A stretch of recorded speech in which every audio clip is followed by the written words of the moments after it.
Добро, дами и господо, благодарам што дојдовте да ни направите чест. Секогаш сте со нас, ние тоа особено го цениме. Не знам зошто, ама кога ве погледав сите, во фокусот ми дојде господинов Хари Костов. Изгледа по површината. Тој е одличен банкар, успешен, уште успешен политичар, навреме кидна од политиката. Меѓутоа е најдобар ловец, тоа го знам сигурно, и то професионално, како во целиот живот така пристапува и тука. И кога ќе сме оделе по лов, има една изрека, полека доќе кажеме ние, дека снегот паѓа за да ги открие траговите, така? Мислам дека и кризата во Македонија падна за да се откријат низа работи. Ние како бизнисмени секогаш сме мислеле дека кризите се големи предизвици. Јас сум убеден дека така ќе биде и дека од оваа криза ќе произлезе подобри решенија и подобри ситуации за државата и за регионот. И верувам во тоа и убеден сум во тоа.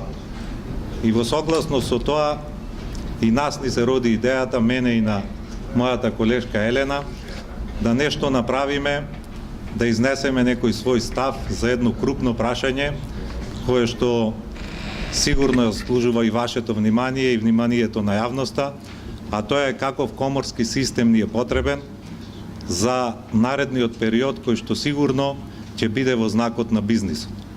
Зашто велам сигурно ќе биде во знакот на бизнисот?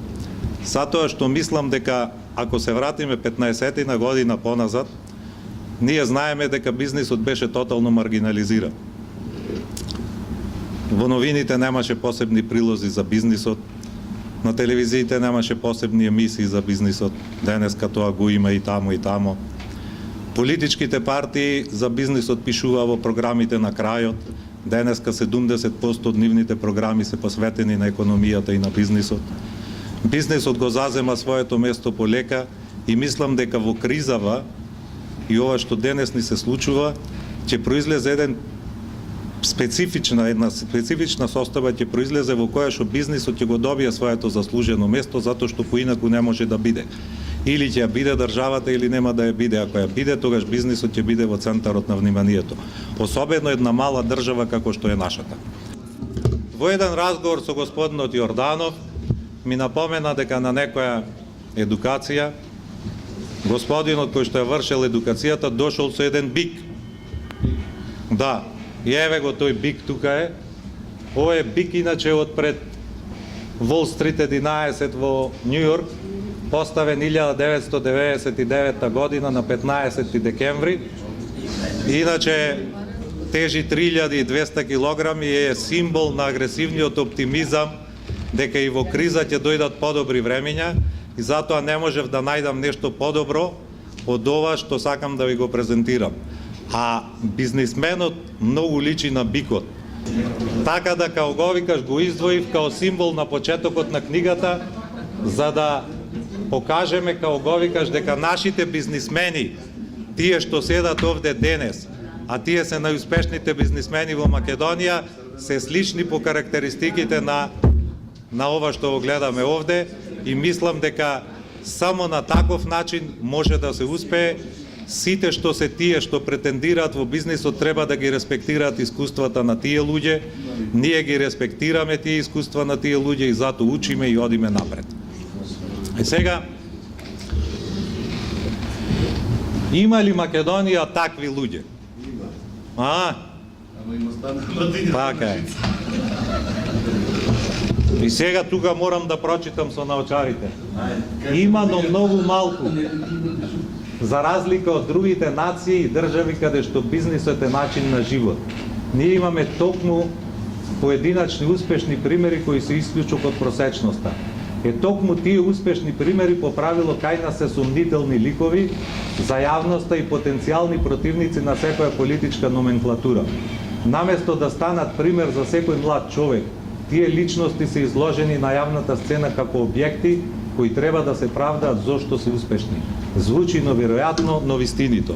Зошто е тоа вистинито? Затоа што покрај сите тие проблеми низ кои што они поминуваат и ваква атмосфера во која го остваруваат бизнисот, тие се гледате меѓу нас, упорни, обстојуваат и мислат дека иднината ќе биде, како го викаш, уште подобра. Ако земиме ние што се деси во Македонија од 91 година, растурање на државата во која што живеевме, во исто време промена на економскиот и политичкиот систем, 93 година блокади према Грција и Србија, 98 година целосна трансформација на системот, 2099 косовска криза, 2001 година криза во државата, воена криза во државата, 2008 светска економска криза.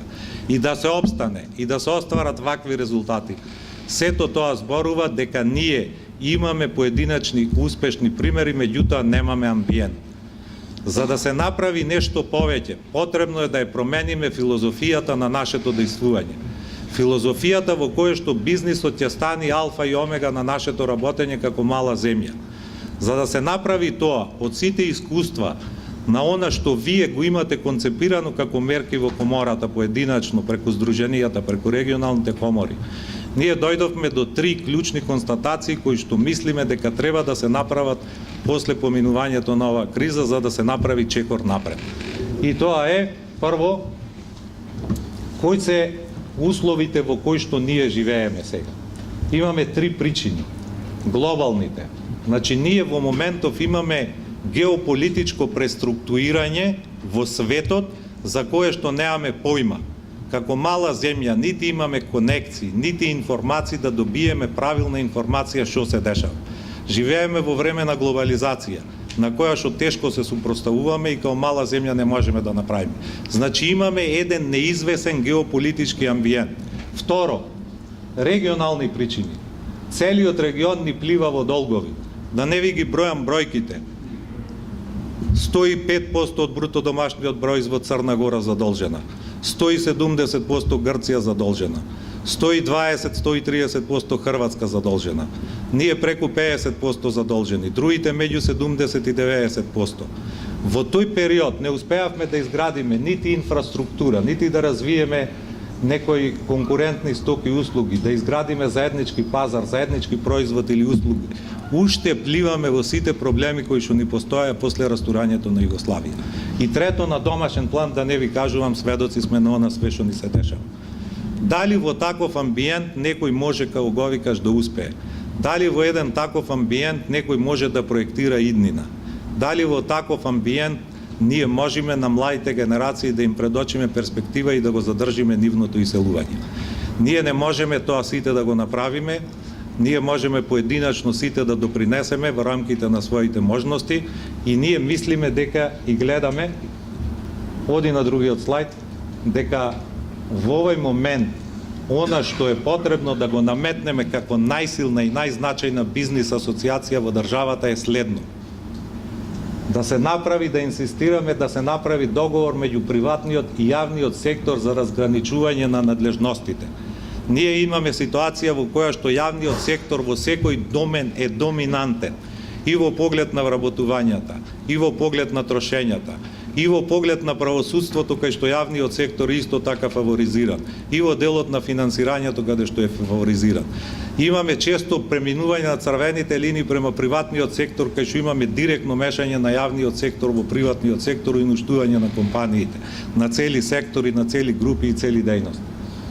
Заради тоа, јас после ќе зборувам за тоа дека имаме такви примери за договор кој што е направен во Германија 49 година при нејзиното формирање и концепирање.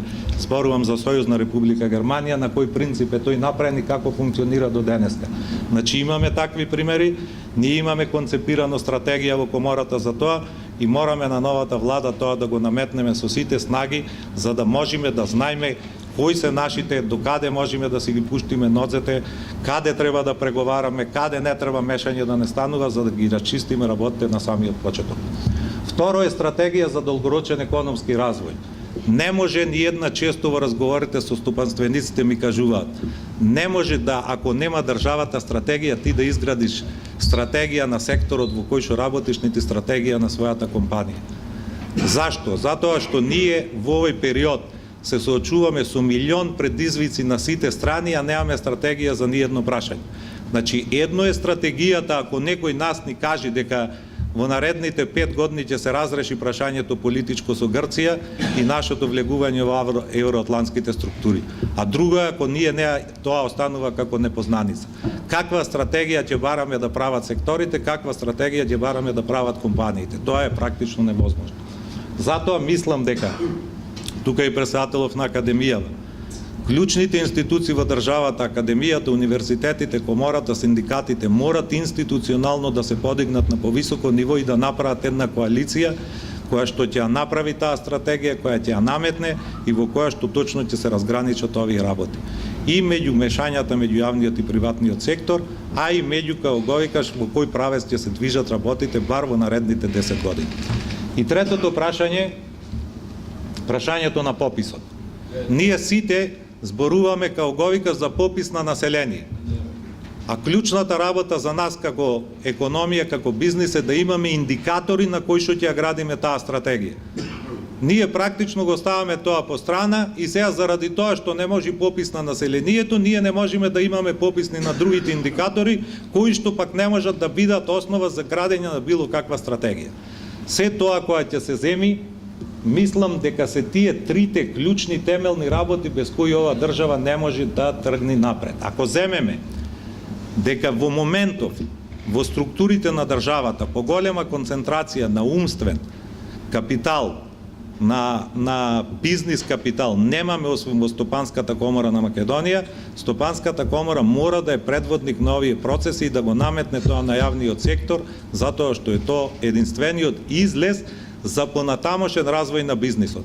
Јас не велам дека овие успешни луѓе кои што седат овде во салата денеска немале да бидат поуспешни ако имале такви елементи во државата и обкружувањето.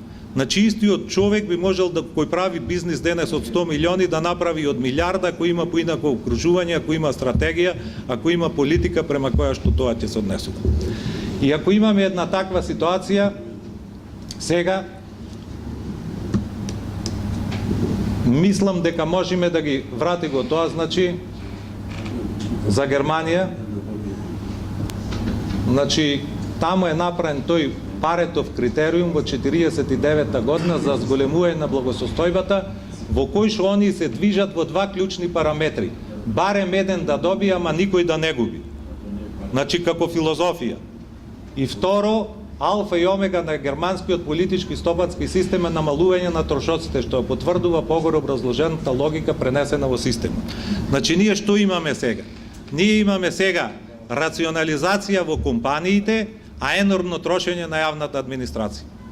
Во таква ситуација, ако не изградиме филозофија во која што сите ќе се однесуваме исто, тогаш јавниот сектор ќе оди на оваа страна, приватниот сектор ќе оди на оваа страна и никогаш не можат да се спојат и да и мадината ќе останат едното лево, едното десно и нема да бидат функционални. Така е.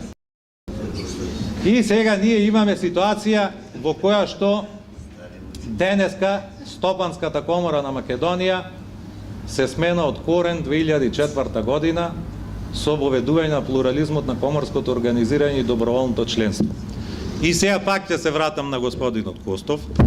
Значи не бил случаен тој тука, нема ништо случајно.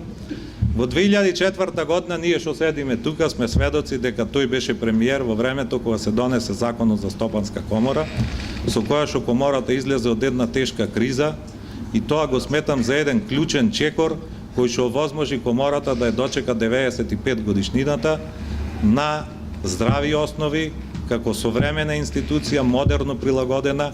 Не велам дека е тоа најдоброто решение, не велам дека е совршеното решение, али велам дека е голем напредок во таа ситуација што имавме од 2004 година. Сега мислам, заради све ова што го образложив претходно, дека е време и комората да направи определен исчекор напред, ако сака во наредните 10 години да постигне резултати и да биде вистински сервис на стопанството. Затоа што ние постојните идеи ги исцрпивме, постојните механизми ги исцрпивме и сега ни е потребна нова енергија, нови механизми со кои што ќе го покрениме тој процес. И тука јас и колешката Елена, значи мислиме дека оди понатака, дека треба да се направат следните три работи. Значи, рековме дека мора да се направи договор меѓу јавниот и приватниот сектор, дека мора да донесеме стратегија за забрзан и одржив економски развој и дека мора да отвориме прашање за структуриран, единствен и моќен коморски систем кој ќе може вистински да ги презентира потребите на приватниот сектор. И тука сега имаме две работи. На меѓународен план имаме систем на доброволно членство и систем на обавезно членство.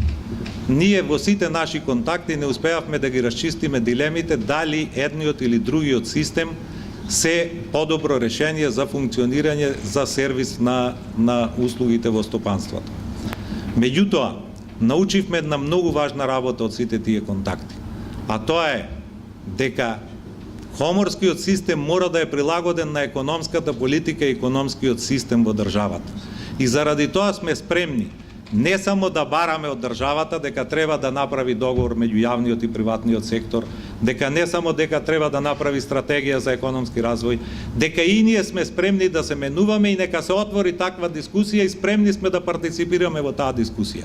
Ако Македонија има економска политика во наредните 10 години што ќе усвојат сите релевантни чинители, тогаш тоа треба да го исфрли моделот на коморскиот систем. Он мора да биде ставен во нејзината функција. А на ваков начин, кога се избегнува било каква дискусија за ова прашање, можеме да бидеме етикетирани дека само вие нешто барате, а вие не сакате да се менувате. Напротив, компаниите покажаат дека се менуваат, тие извезуваат 80% на европскиот пазар, воедуваат секој ден нови технологии и стандарди, сакаме и комората тоа да го направи, отворено да разговараме. Не се плашиме од таква дискусија и сакаме да ја поттикнеме таа дискусија. Затоа мислиме дека е битно во клучно прашање да коморите што ќе израснат во периодот на коморскиот плурализам да имаат институционален капацитет вистински да ги представуваат интересите на компаниите. Што имаме денес, после 12 години плурализам во коморскиот систем?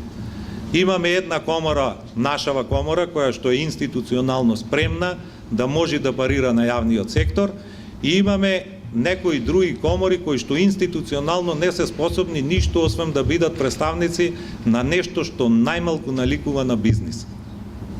Она што ние мислиме од нашето искуство во работењето да го наложиме, односно да го покрениме во таа расправа, се неколку прашања. Тоа е прво, не може во Македонија да постои комора на национална основа, како што имаме денес. Тоа е погубна политика за нас. Таа политика во Босна и Херцеговина е елиминирана уште 95-та година, кога се остаде на ентитетите да си формираат своји комори, али се формира надворешно трговска комора која што ги обединува интересите на целиот бизнис. Бизнисот не може да се дели по етничка основа. Второ, ние мораме да имаме ситуација во која што искуствата во нашето работење на оваа комора зборува дека мора да го јакнеме функционалниот капацитет. Значи мораме да ги јакниме здруженијата во однос на регионалните комори. Значи не треба ни регионално да одиме во ситуација затоа што тие регионални комори после можат да ни прераснат во еднонационални комори. Значи треба да го јакниме функционалниот принцип и на тој начин, како го викаш, да сме во тек со времето и промените кои што настануваат во реалниот сектор и да се прилагодуваме на тамошното работење. Така да, ако земиме све ова што го кажав, тоа зборува дека во книгата сме успеале со колешката Милевска да изградиме една проекција која што врз основа на сите ваши барања има своји темелни принципи и има 10 принципи која што она ќе ги образложи, кои што се лично произлезени од вашите заложби, вашите барања секторски или заеднички, а се во функција на развојот на бизнисот. А дека во светот на крајот има луѓе кои што со една реченица можат многу да кажат, а такви се овие луѓе што седат денеска со нас овде затоа што ние учиме од нив. Тоа е Джеймс Карол Вилсон, премиер на Велика Британија во 70-те години од минатиот век, кој кажал една реченица што ние денеска не можеме да ја сватиме. Значи, подобро е комората да имаме како партнер на владата во концепирање на законите, отколку како опонент во нивната примена. И тоа е толку едноставно и просто, а на терен неспреводливо да е невозможно.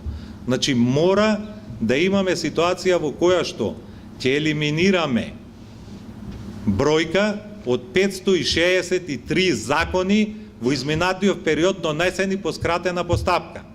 Таква пракса понатака не смее да продолжи. А то по скратена постапка значи дека е заобиколена комората и сите бизнис заедници да се произнесат за тоа. 563 во однос на сите други закони кои што се 200 донесени во редовна постапка е поразителна бројка која што треба да биде за нас сериозен индикатор каде треба да ги усмериме нашите активности во наредниот период. 10 клучни прашања за нашето натамошно работење. Тоа на прв поглед наликува како дел од некоја политичка програма, меѓутоа ова е една амбициозна коморска програма која што во наредниот период би требало да даде свој виден резултат.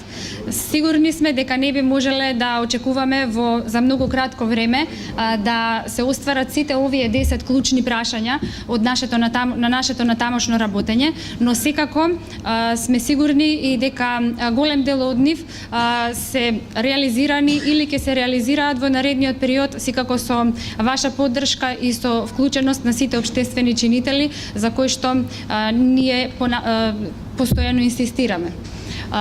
Првата работа која што би сакала да ја споменам е дека сите овие клучни прашања ги обработивме во нашата публикација со опис на состојбите, со давање на конкретни примери од позитивни или негативни искуства од работењето на органите и телата во комората и на крајот дадовме предлози и заклучоци за конкретните прашања. Првото прашање кое што заслужува посебно внимание е прашањето за моделот на економски развој. За потсетување, комората во 2010 година предложи еден нов концепт на економски развој, во кој што беа предложени сет на мерки за подобрување и поттикнување на извозот и производството, за подобрување на агрегатната потрошувачка и подобрување на деловниот амбиент во државата. Сето тоа на некој начин може би се оствари, меѓутоа не во целост. Имавме случаи на сегментарно остварување во праксата на дел од мерките и активностите кои што ги предложивме, а зошто е тоа така? Веројатно затоа што во одредени ситуации возевме на различни колосеци со државата, а можеби и заради тоа што во голем број од случаите она што беше наведено на хартија не ја виде светлоста на денот. Токму поради тоа ние цениме дека моделот на економски развој треба да биде составен елемент на стратегијата за забрзан и одржлив економски развој, а во незината основа треба да биде и економската поврзаност со предприемачите од малите земји. За ова веќе многу пати е зборувано со вас. Она што би сакала да го истакнам повторно е дека комората треба да биде учесник и креатор во градењето на една ваква стратегија, но за тоа сте ни потребни и вие, и универзитетите, и научната и стручната јавност, синдикатите, работодавачите, сите општествени чинители кои што можат да придонесат за подобрување на економските текови во државата. Она што исто така сметаме дека е значајно е дека во основата на ваквата стратегија треба да биде и економската поврзаност со предприемачите од малите земји. Зошто? Затоа што повеќе нема национални економии, има само успешни конкурентни економии кои што се засновани на регионална поврзаност. Токму заради тоа често пати милуваме да кажеме дека бизнисот е единствена врзувачка сила на Балканот, а акциите како што е Берлинскиот процес за нас даваат некој надеж дека ваквото регионално поврзување може да биде многу успешно и од тоа да произлезат бројни иницијативи и активности, како што е и Коморскиот инвестициски форум и многу бројни други регионални иницијативи на кои што заедно со вас сме вклучени и работиме. Следното прашање, кое што заслужува исто така посебно внимание, е прашањето за задолжителна консултација на бизнисот при донесување на законите и подзаконските акти. Што е она што е проблематично и на што мораме да работиме? Прво, како што веќе кажавме, донесувањето на закони во скратена постапка треба да биде исклучок, а не правило. Второ, неопходно е процесот на консултација да биде да се однесува и на консултирање регулирањето при донесување на подзаконската регулатива, а не само на законите. И третата работа на која што ние постојано инсистираме во овој период е дека е многу добро решение можноста за учество на представник од бизнис заедницата на владините седници во услови и во ситуации кога се разгледуваат прописи кои што се од значење или каде што засегнати страни се бизнисмените и бизнис заедницата. На таков начин ние со предлагање на представник од бизнис заедницата на седниците на владата можеме да бидеме врската помеѓу бизнисот и владата и на таков начин да придонесеме во подобрување на квалитетот на законите и создавање на една јасна, недвосмислена и применлива регулатива. Јасно е дека колку повеќе закони има, толку повеќе и дупки во законите има, но исто така е јасно дека колку повеќе сме консултирани, толку повеќе придонесуваме во процесот на применлива регулатива. Кажавме еден податок дека во 2015 година сме имале дури 541 закон кој што бил донесен во постапка без консултација без јавна консултација. Тоа мораме да го промениме и кон тоа сите се стремиме заедно со вас. Следната работа за која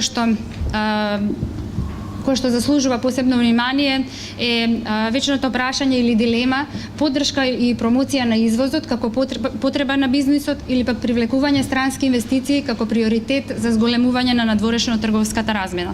И за ова прашање би можеле да кажеме дека во изминатиот период комората и државата возеа на различни колосеци. Зошто? Затоа што државата имаше приоритет за привлекување на странски инвестиции, а комората и незините членки за освојување на нови пазари. Секако дека овие две прашања не треба да бидат контрадикторни едно на друго, туку во услови на една конзистентна политика би можеле да придонесеме за создавање на определена поддршка и за домашните и за странските компании, и тоа не само преку определени субвенции или даночни поттикнувања, туку и преку разновидни мерки за модернизација на производството и иновација на технологиите и бројни други мерки и активности кои што секогаш ги кажувате вие, а ние се обидуваме да ги следиме, имплементираме или предложиме на носителите на економската власт. Следното прашање е социјално партнерство и трипартитен диалог. Можеби навидум ова прашање е прашање кое што не е од директен интерес за бизнисот, но би кажала еден интересен податок во кој што по не знам кој пат во извештајот за напредокот на Република Македонија на Европската комисија од 2016 година земјата се оценува како ограничено подготвена, односно умерено подготвена во вклучување во социјалниот диалог. И исто така тоа значи дека социјалните партнери не се, односно имаат ограничен капацитет во креирањето на политиките.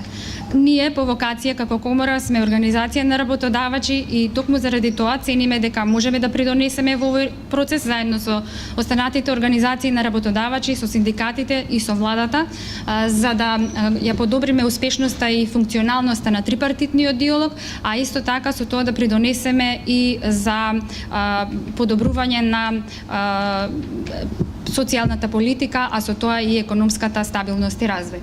Следното прашање е прашањето за подобрување на состојбите во правосудството како императив за подобра бизнис клима.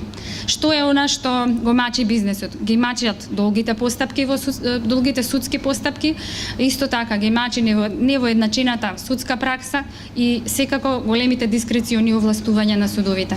Има и многу други прашања кои што сите заедно на нашите седници на органите и телата сме ги разгледувале во врска со оваа проблематика и на вистина сме повикани како институција да работиме на подигнување на јавната свест заедно со судиите, но и со нотарите, извршителите, адвокатите и сите кои што се вклучени во овој процес, за да покажеме дека е добро да имаме постапки кои што ќе траат пократко време, да немаме големи дискрециони овластувања, постапките да бидат завршувани и одлуките да бидат спроведувани без било какви правни пречки и на крајот на краиштата да го имаме она што често омилуваме да го кажеме, а тоа е владење на правото и правна држава. Седната работа за која што постојано инсистираме и изборуваме е дека бизнисот има потреба од квалитетни и брзи услуги испорачани од државната администрација. Нас ни е потребна мала, но добро платена државна администрација. Зошто? За да немаме корупција. Тоа е повеќе од јасно и токму заради тоа, чекор по чекор, доколку се најде решение за ова прашање, би можеле да се отстранат и бројните други проблеми кои што нашата администрација во овој период ја прават неефикасна и неажурна. Во публикацијата се објаснети бројни примери или небулозни примери од праксата кои што покажуваат дека државната администрација е неефикасна или ажурна или неажурна поради голем број на причини кои што не се поврзани туку со практичната невозможност за брза и ефикасна администрација поради фактичките проблеми кои што постојат во овој сектор. Осмото прашање е создавање кадар во согласност со потребите на стопанството. За ова прашање нема потреба многу да зборуваме, многу подобро знаете од мене дека ви се потребни кадри какви што во моментов можеби ги нема и токму затоа како комора сме подготвени да дадеме придонес во овој процес и да инсистираме, ако ништо друго, барем на имплементација на дуалните принципи во средното стручно образование, за да го решиме најгорливиот проблем во овој момент, а тоа е обезбедување на кадри на квалификуван кадар како што е потребен на индустријата.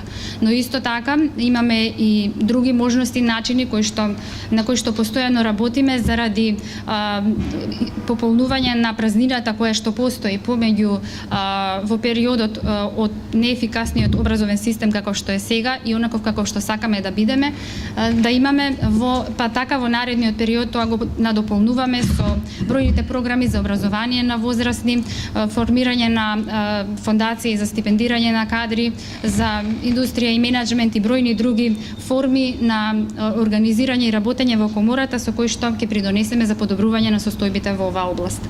Деветото прашање е научно-истражувачки анализи и вистински диалог, а не паушални констатации. Бизнисот постојано прашува со каков квалитет на податоци и индикатори располага државата. Колкаво е учеството на приватниот сектор во вработувањето, во бруто домашниот производ, какво е влијанието на приватниот сектор врз миграцијата, кои се проблемите и од каде произлегуваат проблемите на компаниите да не можат да се справат со предизвиците во денешните услови, дали е тоа резултат на нивните внатрешни причини или на општествените збиднувања. Одговорите на сите овие прашања може да ги даде единствено науката и токму заради тоа сметаме дека поврзувањето на науката и бизнисот е нешто на што треба интензивно да работиме во наредниот период. Јасно е дека кога имаме иницијативи и анализи кои што се засновани на научно-истражувачки анализи и на конкретни предлози кои што се произлезени од тие анализи, прашање на време е само кога истите ќе бидат имплементирани во праксата. Десетото прашање кое што го обработуваме е како би требало организационо и кадровски да изгледа Стопанската комора на Македонија по 10 години.